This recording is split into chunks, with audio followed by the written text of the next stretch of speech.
My brother, the legendary king of pop, Michael Jackson, passed away on Thursday, June 25th, 2009 at 2:26 p.m.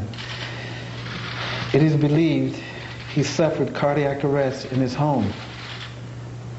However, the cause of his death is unknown until results of the autopsy are known. His personal physician, who was with him at the time, attempted to resuscitate my brother.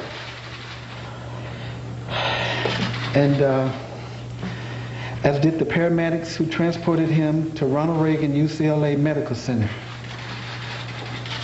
Upon arriving at the hospital at approximately 1:14 p.m., a team of doctors, including emergency physicians and cardiologists, attempted to resuscitate him for a period of more than 1 hour, and they were unsuccessful.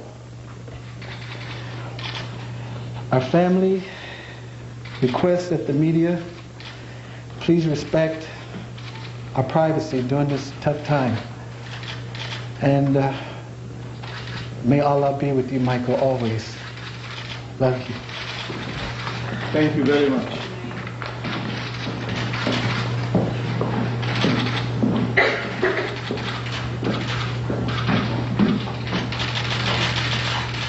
And understand